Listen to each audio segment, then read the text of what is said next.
Bienvenidos a nuestro podcast La Biblia en un año, episodio 153. Bienvenidos a este espacio de luz que ilumina mi camino, donde lo apartamos para ejercitarnos para la eternidad.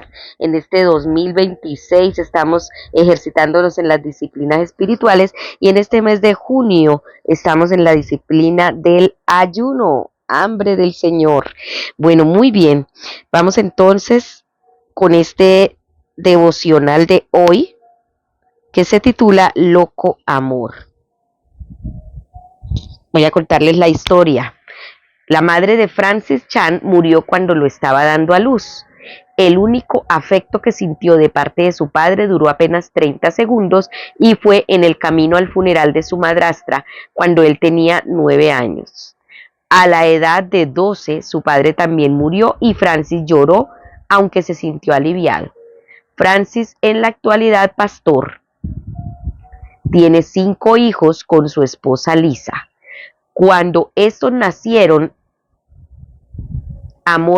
el amor por sus hijos y su deseo de ser amado por ellos era tan fuerte que este hecho le abrió los ojos para ver cuánto nos ama y nos desea Dios.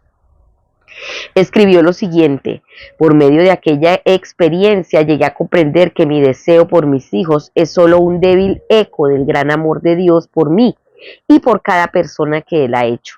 Amo tanto a mis hijos que duele. Explicando por qué tituló su primer libro Loco Amor.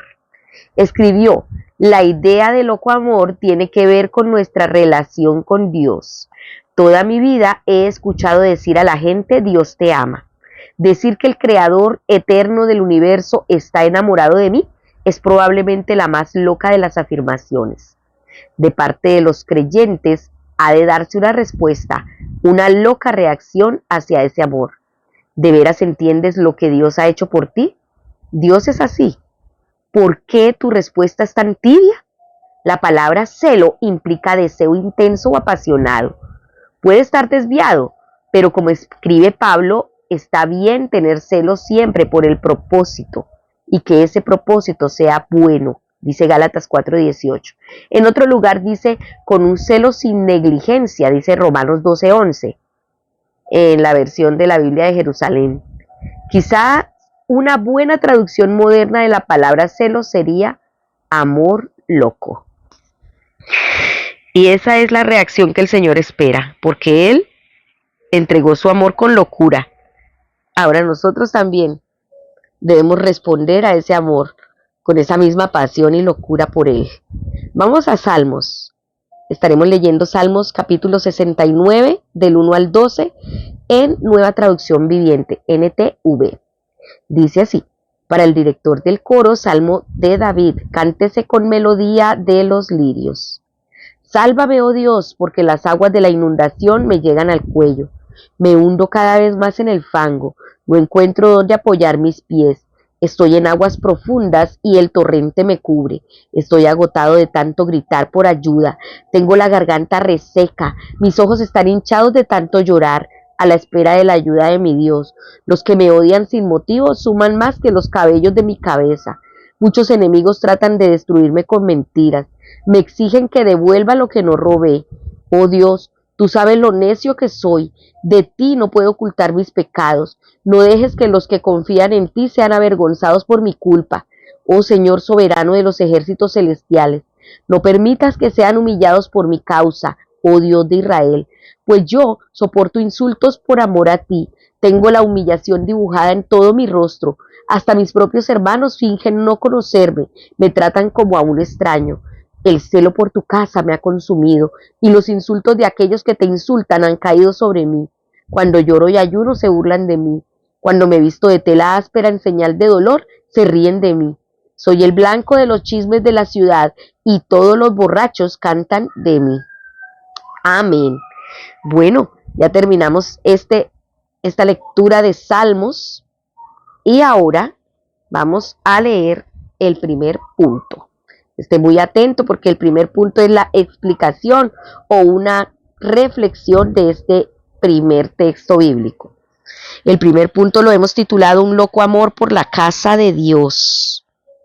David escribe: el celo por tu casa me consume. La razón por la que él tenía tanta pasión por la casa de Dios era porque era el lugar simbólico de la presencia de Dios entre su pueblo. La traducción bíblica, el mensaje, explica el celo de David, expresa en este verso: porque estoy locamente enamorado de ti. Estas palabras se aplican a los discípulos de Jesús cuando éste limpia el templo en Juan 2:17. A causa del celo por la casa de Dios, Jesús expulsó a aquellos que trataban de obtener beneficios de un lugar de adoración y se aprovechaban de quienes querían acercarse a Dios. David tiene pasión porque el nombre de Dios no sea deshonrado. No quiere que nadie caiga en desgracia por su causa. Él dijo: que no sean avergonzados por mi culpa los que en ti esperan. Es consciente de su insensatez y de su culpa, igual que yo soy consciente de la mía. Tú sabes lo insensato que he sido. No te puedo esconder mis transgresiones, dijo David en el verso 5. A David le preocupa que esto no traiga deshonra a la casa de Dios. Hoy en día la casa de Dios, el templo, es Cristo y su cuerpo es la iglesia, como lo afirma Primera de Pedro 2:5. No hay nada de malo en sentir pasión por la iglesia. Ten celo por ver el nombre de Dios honrado hoy en su iglesia. Personalmente me he sentido inspirado recientemente por la pasión que veo en muchas iglesias. Hay un celo por la casa de Dios, una pasión por la adoración, un interés por los sermones y una formidable acogida a toda persona que llega nueva a la iglesia. La pasión es algo inspirador e infeccioso. Necesitamos más de ese loco amor en la iglesia el día de hoy. Así es contagiosa la pasión y anhelo que la iglesia donde nos reunimos, el, el grupo que nos reunimos en Lagos, sea contagiado por la pasión, por el celo, por su casa, por el celo, por la obra de Dios, pero más que eso, que sea contagiado del celo y de guardar la santidad a donde quiera que vamos, porque recuerde que nosotros somos el templo. A donde quiera que vamos, mostrar a Cristo. A donde quiera que vamos, enseñar a otros que Jesucristo vive y reina y que nosotros somos portadores de la luz. Y que haya celo y que haya pasión, que haya ese loco amor por congregarnos, por alabar su nombre, por buscar su rostro. Vamos a orar. Señor, aquí estoy delante de ti, consúmeme con celo por tu nombre y por tu iglesia. Señor, que haya esa pasión en mí, por tu casa, por tu obra, por tus cosas, pero más que todo, por vivir en santidad a donde quiera que vaya y mostrarte a ti donde me encuentre. Te lo suplico en el nombre de Jesús. Amén. Ahora le invito a que abra su Biblia en Juan capítulo 21. Vamos a estar leyendo todo el capítulo 21 de Juan. Recuerden que estamos leyendo en Nueva Traducción Viviente.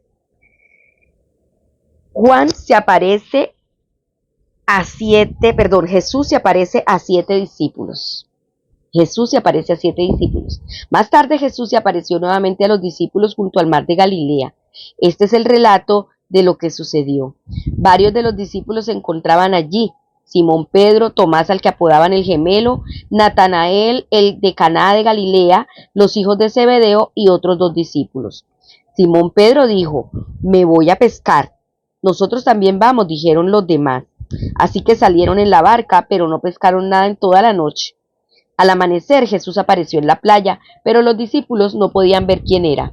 Les preguntó: amigos, ¿pescaron algo? No, contestaron ellos. Entonces él dijo: echen la red a la derecha de la barca y tendrán pesca. Ellos lo hicieron y no podían sacar la red por la gran cantidad de peces que contenía. Entonces el discípulo a quien Jesús amaba le dijo a Pedro: es el Señor. Cuando Simón Pedro oyó que era el Señor, se puso la túnica, porque se la había quitado para trabajar. Se tiró al agua y se dirigió hacia la orilla. Los otros se quedaron en la barca y arrastraron la pesada red llena de pescados hasta la orilla, porque estaban solo a unos 90 metros de la playa. Cuando llegaron, encontraron el desayuno preparado para ellos: pescado a la brasa y pan. Sí, el Señor cocinaba. Traigan algunos de los pescados que acaban de sacar, dijo Jesús. Así que Simón Pedro subió a la barca y arrastró a la red hasta la orilla. Había 153 pescados grandes y aún así la red no se había roto. Ahora acérquense y desayunen, dijo Jesús. Ninguno de los discípulos se atrevió a preguntarle: ¿quién eres? Todos sabían que era el Señor. Entonces Jesús les sirvió el pan y el pescado. Esa fue la tercera vez que se apareció a sus discípulos después de haber resucitado de los muertos. Después del desayuno, Jesús le preguntó a Simón Pedro: Simón, hijo de Juan, ¿me amas más que estos? Sí, Señor, contestó Pedro, tú sabes que te quiero. Entonces alimenta mis corderos, le dijo Jesús. Jesús repitió la pregunta: Simón, hijo de Juan, ¿me amas? Sí, Señor, dijo Pedro, tú sabes que te quiero. Entonces cuida de mis ovejas, dijo Jesús. Le preguntó por tercera vez: Simón, Simón, hijo de Juan, ¿me quieres? A Pedro le dolió que Jesús le dijera la tercera vez: ¿me quieres? Le contestó: Señor, tú sabes todo, tú sabes que yo te quiero. Jesús dijo: entonces alimenta mis ovejas. Te digo la verdad, cuando eras joven podías hacer lo que querías, te vestías tú mismo e ibas a donde querías ir. Sin embargo, cuando seas viejo, extenderás los brazos y otros te vestirán y te llevarán a donde no quieras ir. Jesús dijo eso para darle a conocer el tipo de muerte con la que Pedro glorificaría a Dios. Entonces Jesús le dijo: sígueme. Pedro se dio vuelta y vio que detrás de ellos estaba el discípulo a quien Jesús amaba, el que se había inclinado hacia Jesús durante la cena para preguntarle: Señor, ¿quién va a traicionarte? Pedro le preguntó a Jesús: Señor, ¿qué va a pasar con él? Jesús contestó: si quiero que él siga vivo hasta que yo regrese, ¿qué tiene que ver contigo? En cuanto a ti, sígueme. Así que entre la comunidad de los creyentes corrió el rumor de que ese discípulo no moriría, pero eso no fue en absoluto lo que dijo Jesús. Él solamente dijo: si quiero que él siga vivo hasta que yo regrese, ¿qué tiene que ver contigo? Ese discípulo es el que da testimonio de todos estos sucesos y los ha registrado en este libro, y sabemos que su relato es fiel. Jesús también hizo muchas otras cosas. Si todo se pusiera por escrito, supongo que el mundo entero no podría contener los libros que se escribirían. Amén. Bueno, este es otro capítulo espectacular que fue escrito después de la resurrección de Jesús. Está relatando otra de las apariciones, y el segundo punto se titula Un loco amor por Jesús. Estamos ante la tercera ocasión en la que Jesús se aparece a los discípulos, y la cuarta en total, incluyendo la de María Magdalena. Jesús se aparece en lo ordinario de la vida diaria, en su simpleza. No tienes por qué hacer cosas extraordinarias. Jesús te sale al encuentro allí donde estés. Pedro está pescando junto a 6 de los discípulos que lo acompañan. Jesús les dice dónde pescar y después les prepara el desayuno. Allí está Jesús, resucitado entre los muertos, aquel por cuyo medio todo el universo vino a la existencia, diciéndole a sus amigos: vengan a desayunar. El Dios que se revela en Jesucristo es un Dios tan alentador y divertido. Cuando Juan reaccionó a Jesús, grita a Pedro: es el Señor. Pedro se llena de emoción, entusiasmo y celo por llegar a Jesús lo más rápido que puede, y tan pronto como Simón Pedro le oyó decir: es el Señor, se puso la ropa, pues estaba semidesnudo, y se tiró al agua. A veces podemos llegar a hacer locuras por causa de nuestro celo y nuestro entusiasmo, pero lo que importa es tener un corazón lleno de amor y celo por Jesús. Los ojos de Pedro estaban fijos en Jesús. Lo único que él quería era estar con él. En la conversación de Jesús con Pedro tras el desayuno, vemos lo que significa tener este amor apasionado por Jesús. Vemos un amor supremo. Jesús le dijo a Simón Pedro: Simón, hijo de Juan, ¿me amas más que estos? Puede que esto se refiriera a sus aparejos de pesca o a los otros discípulos. Sea lo que sea, Jesús le estaba llamando a hacer de su amor por Jesús su amor supremo. Nuestro amor por Jesús tiene que ser mayor que el que tengamos por las demás cosas o las demás personas. El celo de Pedro no había estado exento de pasar por obstáculos. Había negado a Jesús 3 veces, por lo que Jesús le da la oportunidad de afirmar su amor 3 veces. En 3 ocasiones, Pedro le dice a Jesús, te amo. Un amor sacrificado también vemos aquí. Jesús le da a Pedro una pista sobre cómo su amor por él y por su iglesia va a ser algo muy costoso, tanto que de hecho le costará la vida a Pedro. Jesús predice, cuando eras joven te vestías tú mismo, ibas a donde querías, pero cuando seas viejo extenderás las manos y otro te vestirá y te llevará a donde no quieras ir. Aquí tenemos la prueba más temprana del martirio de Pedro mediante la crucifixión. Ser seguidor de Jesús es una elección peligrosa. Cuando Pedro escucha esto, se da la vuelta y ve a Juan, y Pedro pregunta acerca de su futuro. En aquel momento íntimo de Jesús, se distrae para compararse con Juan. Jesús le dice educadamente que se preocupe de sus propios asuntos. Joyce Meyer lo explica así: cuando te sientas tentado a compararte con otros o de tener celos, recuerda este consejo. Es el consejo de Jesús: preocúpate por tus asuntos. Lo tercero que vemos aquí es un amor de siervo. Cada vez que Pedro le dice a Jesús, te amo, Jesús le responde, apacienta mis corderos, cuida mis ovejas, apacienta mis ovejas. Pedro solo puede guiar, alimentar y ser responsable de la gente si ama a Jesús apasionadamente. Entonces Jesús, de una manera muy simple, le dice a Pedro, sígueme. Este loco amor por Jesús significa seguir su ejemplo. Jesús mostró el supremo ejemplo de un amor de siervo y declaró, nadie tiene amor más grande que el dar la vida por sus amigos. Él dejó un ejemplo muy práctico de los que supone este tipo de amor de siervo cuando lavó los pies de los discípulos. Es el compromiso de ayudar a la gente hacia la que no necesariamente nos sentimos atraídos, para que crezcan en su amor por Jesús, sin buscar controlarlos, sino más bien liberarlos. Jesús te llama a adoptar el mismo tipo de amor. Expresas tu amor apasionado hacia Jesús por medio de un amor apasionado a los demás, dándote para cuidar de sus ovejas, alimentarlas, servirlas y amarlas. Esa es la manera de mostrar amor al Señor.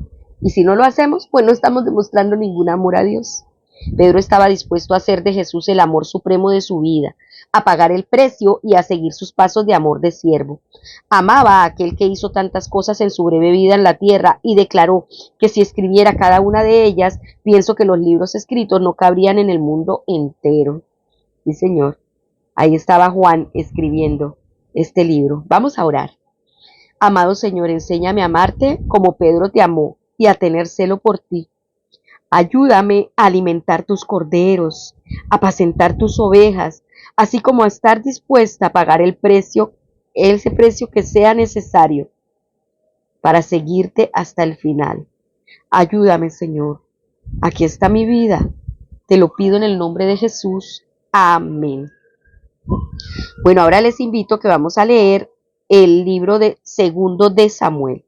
Vamos a leer el capítulo 2, desde el verso 8 al 32, y también el capítulo 3, desde el verso 1 al 21. Entonces ubíquese allí en Segundo de Samuel, capítulo 2, verso 8. Recuerden que estamos leyendo en Nueva Traducción Viviente. Dice así: Is-Boset es proclamado rey de Israel. Sin embargo, Abner, hijo de Ner, comandante del ejército de Saúl, ya había ido a Mahanaim con Is-Boset, hijo de Saúl.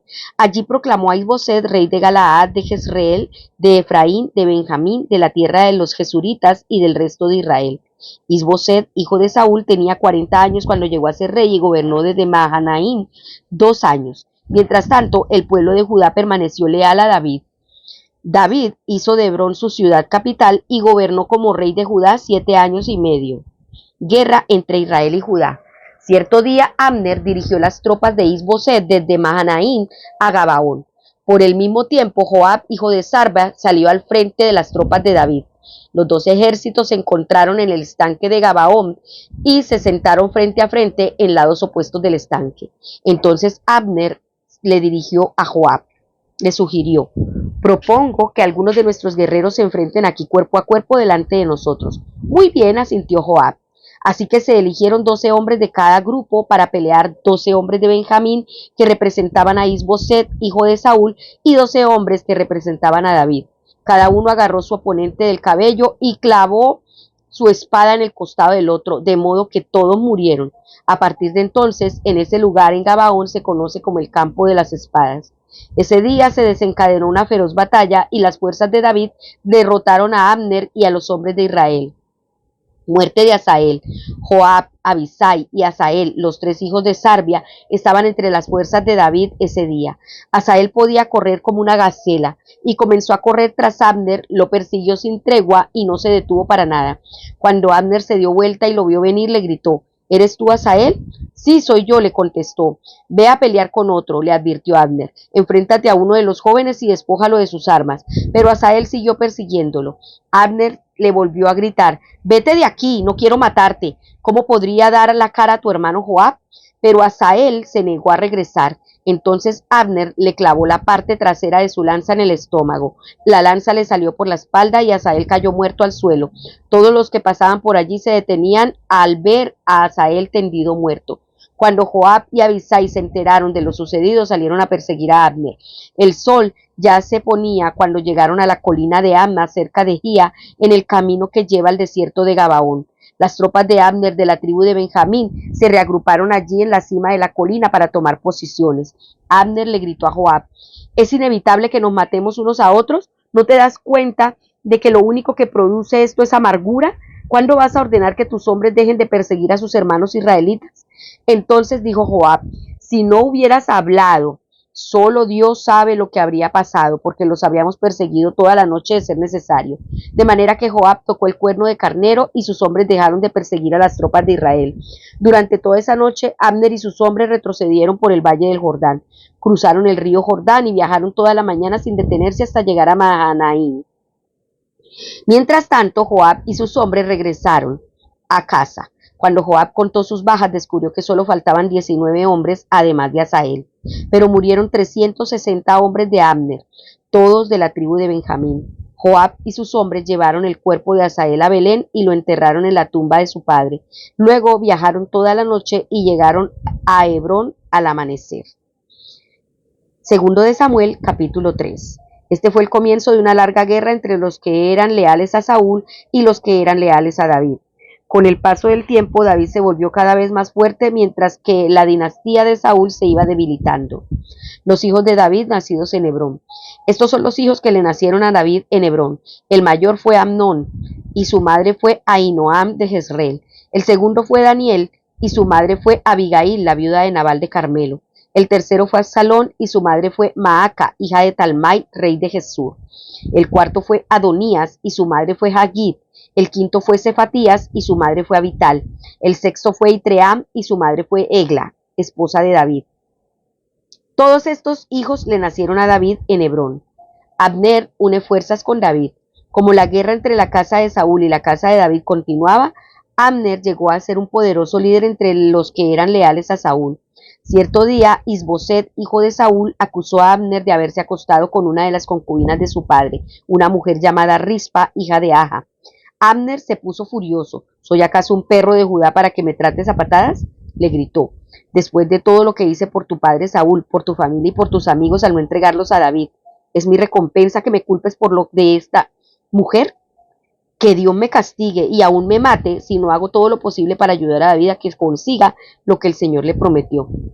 Voy a tomar el reino de Saúl y entregárselo a David. Voy a establecer el reino de David sobre Israel, al igual que sobre Judá, todo el territorio de Dan en el norte hasta Beerseba en el sur.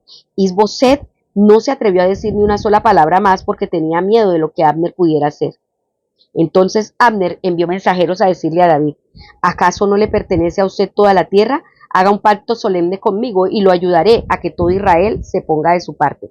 Muy bien, respondió David, pero no negociaré contigo a menos que cuando vengas me traigas a mi esposa Mical, hija de Saúl.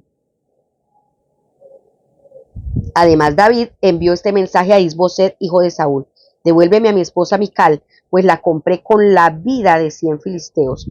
Entonces Isboset quitó a Mical de su marido Palti, hijo de Lais. Palti la siguió hasta Baurín, llorando todo el camino. Por eso Abner le dijo: regresa a tu casa. Así que Palti volvió a su casa.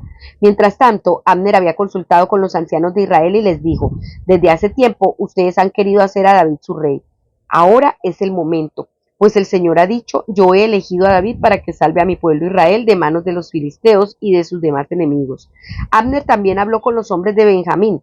Después se fue a Hebrón para decirle a David que todo el pueblo de Israel y de Benjamín aceptaban apoyarlo. Cuando Abner y 20 de sus hombres llegaron a Hebrón, David los recibió con un gran banquete. Luego Abner propuso a David: déjeme que vaya y convoque a todo Israel a una asamblea para que apoye a mi señor, el rey. Los israelitas harán un pacto con usted para hacerlo su rey, y usted gobernará todo lo que desea su corazón. Así que David despidió a Abner en paz. Bueno, ya terminamos la tercera y última lectura de la palabra del día devocional de hoy. Ahora vamos a leer la reflexión de este texto que acabamos de leer. Un loco amor por la unidad. Es el tercer punto. Un loco amor por la unidad. Con la muerte de Saúl, Israel y Judá se dividieron. Abner gritó a Joab: ¿vamos a dejar que siga esta matanza? ¿No te das cuenta de que al fin de cuentas la victoria es amarga? Este grito tiene una resonancia muy actual cuando vemos las continuas turbulencias y divisiones que se dan en nuestras naciones. La guerra se prolongó durante mucho tiempo. Entonces Abner envió unos mensajeros a decirle a David: ¿a quién le pertenece la tierra? Una vez más, esta es una pregunta que se sigue haciendo hoy en día. Abner prosiguió: haga un pacto conmigo y yo lo apoyaré para hacer que todo Israel se ponga de su parte. Así sucedió, y al menos durante un tiempo la tierra de Judá pudo disfrutar de la unidad. La desunión es tan destructiva, es algo que hoy vemos en el Medio Oriente, también la vemos en la iglesia. Hemos de tener pasión por la unidad, debemos unirnos como nación, debemos unirnos como iglesia para cumplir los propósitos de nuestro Dios. Aquí vemos una polarización entre el reino de Saúl y el reino de David, pero sabemos también que Dios ya había destituido a Saúl desde una orden enviada por el mismo Dios y a través de su profeta, y había levantado a David como rey a través de la orden de su profeta, de la voz del profeta. Entonces nosotros debemos alinearnos a cumplir los propósitos de Dios, así como el pueblo de Israel se alineó a cumplir el propósito de Dios y dejó sus caprichos y empezaron a cumplir la voluntad de Dios. Esto lo vemos aquí y por eso la unidad del Señor la bendice, y nosotros como hijos de Dios debemos amar la unidad. Vamos a orar. Amado Señor, oro para que se logre una solución pacífica y justa, no solo en el Medio Oriente, sino en el mundo entero. Que se logre una solución aquí en nuestra nación Colombia, que está en un tiempo crucial, en época de elecciones, Señor. Rogamos que la iglesia completa se alinee a tu propósito y nos unamos en unidad, en unión, Señor, para hacer tu voluntad. Señor, que de verdad nuestros pensamientos sean uno, como hijos tuyos, como iglesia, como tu cuerpo, y podamos, Señor, elegir al que tú has elegido y no al que por conveniencia o por razonamientos humanos nosotros creemos que es.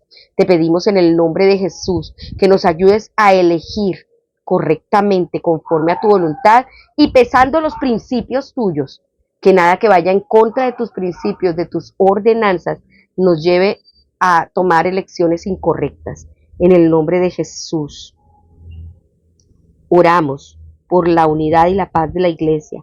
Ayúdanos a tener pasión por alcanzar la paz, la unidad y la reconciliación. En el nombre de Cristo Jesús. Amén. La pastora Pipa añade el comentario tomando segundo de Samuel, capítulo 3, versos del 14 al 16, donde dice: David envió unos mensajeros a decirle a Saúl: Isboset, hijo de Saúl, devuélveme a mi esposa Mical, por la que di cada cambio siempre pucios de filisteos. Por tanto, Isboset mandó que se la quitaran a Paltiel, hijo de Laís, que era su esposo. Pero Paltiel se fue tras ella llorando por todo el camino hasta llegar a Bejurín. Allí Abner le ordenó que regresara y Paltiel obedeció. Sé que Mical fue prometida legalmente a David, pero no estoy segura de que fuera la mejor decisión pastoral, dijo la pastora Pipa. Su pobre esposo Paltiel pareció estar verdaderamente afectado. no se consultó a Mical y era difícil pensar que David necesitara más esposas, pues ya había tenido al menos 6. Seguro que ella habría sido mucho más feliz si la hubieran dejado con Paltiel. Este es el razonamiento de la pastora Pipa de este versículo, aunque nosotros sabemos a fondo que tenía mucho más peso que David se la pidiera, porque había sido dada, era hija de un rey y podría generar esto una revuelta, una confusión, ¿ya? Por el linaje de ella. Entonces, bueno, damos gracias a Dios por esa palabra del día de hoy, gracias a Dios por este devocional que nos invita a través de la palabra a tener pasión por el Señor, a tener ese loco amor por la presencia de Dios, un loco amor por la casa de Dios, por la iglesia y por el templo que somos nosotros mismos, a reflejar el amor de Dios a todos los demás, y un loco amor también por la unidad, unidad en la iglesia y unidad en nuestra nación. Bueno, hemos sabido terminar este tiempo. Recuerden que este devocional fue escrito por el pastor Nicky Gumbel de la iglesia HTV en Londres y la voz de este podcast es de Marisol Rojas. Que el Señor les bendiga.